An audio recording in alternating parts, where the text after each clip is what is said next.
Assalamualaikum warahmatullahi wabarakatuh. Perkenalkan, nama saya Fresa Ruta Dewi, NPM 202001552, kelas R5F, bimbingan dan konseling. Jadi di sini saya sedikit menjelaskan terlebih dahulu ya, cyber konseling. Cyber konseling saya akan mengambil tema karir. Jadi cyber konseling di sini itu adalah layanan konseling di masa COVID-19 atau tidak di masa COVID-19 juga bisa ya. Jadi harus tetap berjalan karena salah satunya melalui cyber konseling ini dengan melalui aplikasi-aplikasi seperti Zoom. Mengapa guru BK memilih cyber counseling dalam pemberian layanan bantuan kepada peserta didik? Kenapa? Hayo. Jadi, karena melalui cyber counseling ini, guru BK dapat memberikan layanan bantuan secara optimal nih. Cyber counseling ini apa? Coba kalian tahu gak? Cyber counseling ini merupakan strategi layanan bimbingan dan konseling yang bersifat virtual. Virtual melalui jaringan internet, berbagai aplikasi semacam Facebook, terus email, WhatsApp, terus video conference seperti itu. Jadi di sini saya akan menjelaskan etika-etika yang perlu diketahui oleh konselor ketika melakukan konseling online. Yang pertama, ada memahami potensi dan informasi tentang konseling. Jadi konselor ini memahami nih potensi-potensi yang ada di konseling tersebut. Yang kedua ada memungkinkan untuk memberikan kepedulian dan persetujuan nih kepada konseling saat konseling ini. Jadi konselor ini memberikan persetujuan atau kepada konseling yang akan permasalahannya yang akan dibantu oleh konselor. Lalu 3, pemahaman tentang identitas nih konseling. Jadi misalnya rumahnya di mana, kerja atau sekolah gitu. Yang keempat ada pemahaman tentang resiko, berbagai resiko. Lalu di sini ada kelemahan seperti memungkinkan data yang diberikan oleh klien tidak sesuai dengan kenyataan ini. Lalu adanya potensi kestabilan koneksi internet. Lalu ada potensi gangguan teknis pada perangkat yang digunakan atau disebut laptop. Lalu di sini ya saya akan menjelaskan manfaat menggunakan cyber counseling ini sangat luas karena potensi untuk lebih banyak orang yang dapat nih menerima layanan intervensi pengobatan berbasis internet ini nih, menawarkan atau kesempatan berbagi beberapa praktisi. Praktisi untuk memberikan perawatan perilaku yang lebih khusus yang disesuaikan dengan individu yang memungkinkan perlu mencari bantuan profesional dari rumah mereka sendiri. Kalian pada tahu kan sekarang. Jadi keuntungan bagi konsumen ini ternyata ada loh. Kayak berbagai konsumen menginginkan singkat, nyaman, dan saat terapi ini nih. Lalu tapi ada beberapa klien yang tidak bersedia untuk berpartisipasi dalam terapi tradisional ini. Mungkin bersedia menerima bantuan online. Disebut cyber counseling. Lalu yang ketiga ada bentuk konseling ini cocok loh buat pemecahan masalah dan menarik banyak konsumen.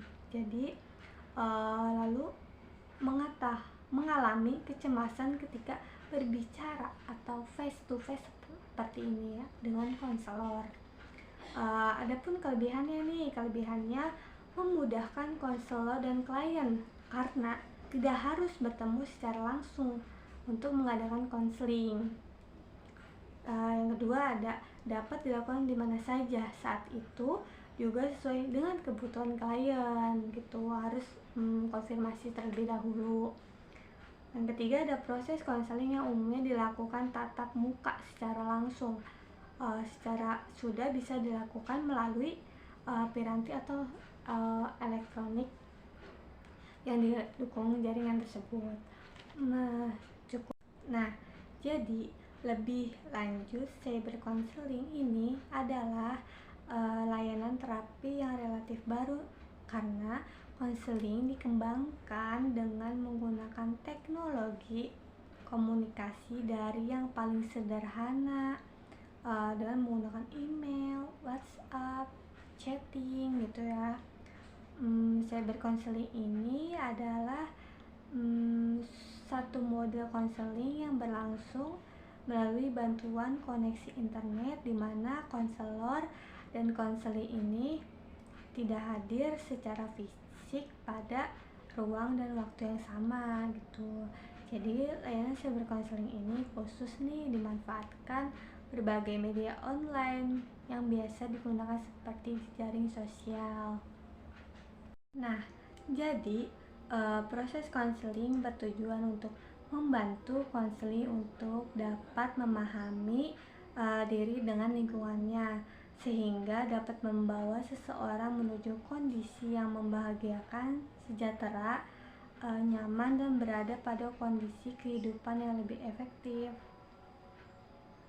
Nah, dari yang saya menjelaskan seperti itu, terima kasih. Semoga kalian mengerti cyber counseling itu gimana. Selanjutnya silahkan menonton video dari saya. Terima kasih. Assalamualaikum warahmatullahi wabarakatuh, Ibu. Waalaikumsalam warahmatullahi wabarakatuh. Silahkan memperkenalkan diri. Baik. Ibu, perkenalkan nama saya Putri Dwi. Saya tinggal di Kabupaten Bogor, Ibu. Halo Putri Dwi, apa kabar? Alhamdulillah, baik, Ibu. Sekarang Dwi masih sekolah atau mau kuliah? Saya masih sekolah, Ibu. Sekolah di mana tuh? Saya sekolah di SMA 3 Gunung Putri, Ibu.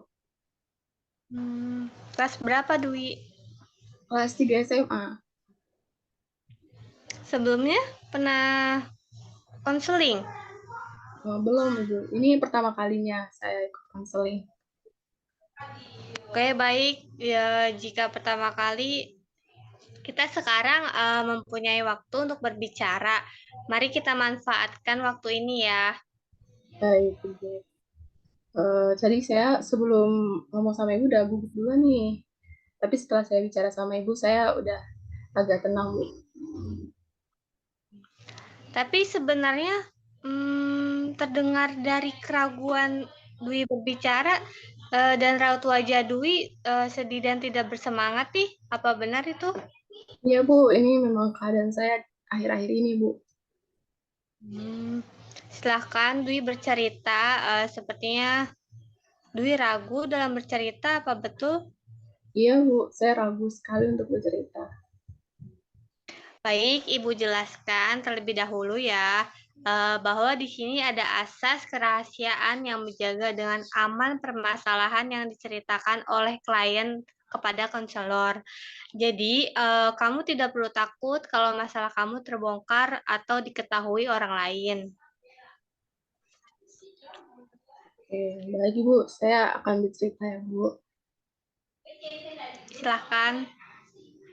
Jadi gini, Bu, yang saya maksud gelisah itu, saya benar-benar gelisah terhadap keinginan saya dan juga keinginan orang tua saya yang berbeda terhadap jurusan yang akan saya pilih untuk kuliah nanti, Bu. Seperti itu ya. Apakah Dwi bisa menceritakan penjelasan ulang lagi? Gini, Bu, tentang karir yang saya tidak disetujui sama orang tua saya. Jadi gini, orang tua saya tuh menyuruh saya mengambil jurusan perguruan, sedangkan saya tuh pengennya maunya manajemen, Bu. Sebenarnya saya tuh udah coba bilang ke orang tua saya kalau saya tuh nggak suka sama jurusan keguruan karena memang saya juga nggak ada keinginan ke sana gitu. Tapi orang tua tuh pengennya saya ngambil jurusan keguruan.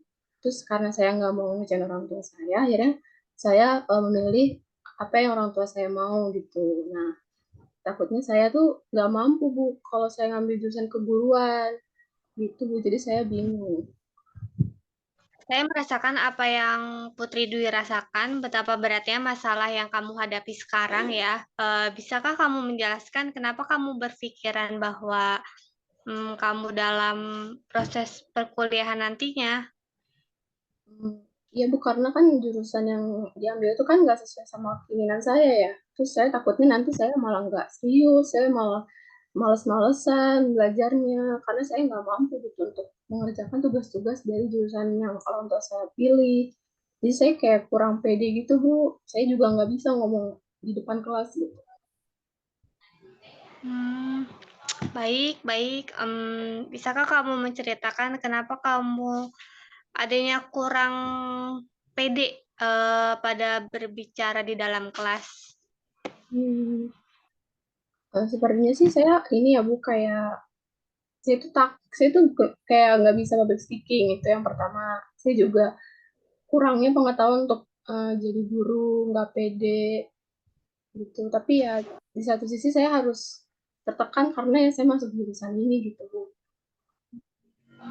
Baik, sepertinya kamu bisa saja sangat menyukai jurusan keguruan ini, sebab jika kamu benar-benar menekuninya, tetapi di sisi lain kamu juga merasa kecewa. Apa di sisi lain kamu merasa kecewa? Benar Ibu, sebenarnya saya bersikap soal saya tuh tidak serius dalam belajar saya gitu. Supaya orang tua saya itu dapat mengubah keinginan mereka. Dan menurut saya pindah jurusan ke jurusan yang saya inginkan itu, saya juga takut Bu orang tua saya kecewa gitu dengan pilihan saya gitu. Oh, seperti itu ya. Eh, itu berarti kamu kesulitan dalam memilih jurusan yang kamu inginkan dengan pilihan orang tua kamu. Apa benar? Iya Bu, benar begitu. Bagus, berarti kamu sudah memahami nih masalah yang sedang kamu alami sekarang. Iya Bu, mungkin situasi ini nggak dapat saya ubah ya Bu. Saya juga nggak mungkin kan menentang keinginan orang tua saya karena beliaulah yang memang merawat saya dari kecil gitu sampai saya sekarang. Saya juga nggak bisa kan terus-terusan nggak serius belajar gitu. Jadinya ya udah, saya harus menentukan pilihan karena saya juga udah dewasa gitu. Bagus, saya yakin kepada kamu, kamu sudah bisa menentukan pilihan terbaik menurut kamu dan orang tua. Hmm, tapi apakah kamu pernah membicarakan komunikasi dengan orang tua? Hmm, sudah Bu. Sudah ya. Baik. Apakah kamu paham tadi yang sedang dibicarakan? Sudah Bu, saya sudah paham. Baik, dapat disimpulkan kembali Putri Dwi pertemuan pada hari ini. Jadi itu saya harus menentukan pilihan saya, Bu. Itu saya nggak boleh salah pilih juga kan jurusan saya ke depannya. Terus karena ini kan menyangkut masa depan saya juga, karir saya juga ke depannya. Untuk itu saya lebih memilih keinginan orang tua saya karena saya harus berbakti sama orang tua saya gitu. Saya nggak mau orang tua saya kecewa dengan apa yang saya pilih. Baik, rupanya kamu sudah begitu paham ya dengan apa yang kamu lakukan hari ini. Kamu pasti bisa kok. Untuk itu pilihan yang bagus sekali dan kamu pasti bisa melakukannya. Ya Bu, alhamdulillah Bu. Saya merasa lega. Awalnya tadi saya kebingungan Bu, tapi setelah saya bicara sama Ibu, saya semakin berkurang kamu. Alhamdulillah kalau begitu, eh, kamu jangan jangan sungkan jika kamu ada ingin yang bicarakan bersama saya, bisa hubungi kembali saya ya. Baik Ibu, kalau begitu nanti saya akan hubungi Ibu kalau saya ada rasa keraguan kembali. Baik, baik. Baik Ibu, kalau Begitu saya pamit ya, Bu. Terima kasih atas waktunya. Assalamualaikum. Sama-sama. Waalaikumsalam warahmatullahi wabarakatuh.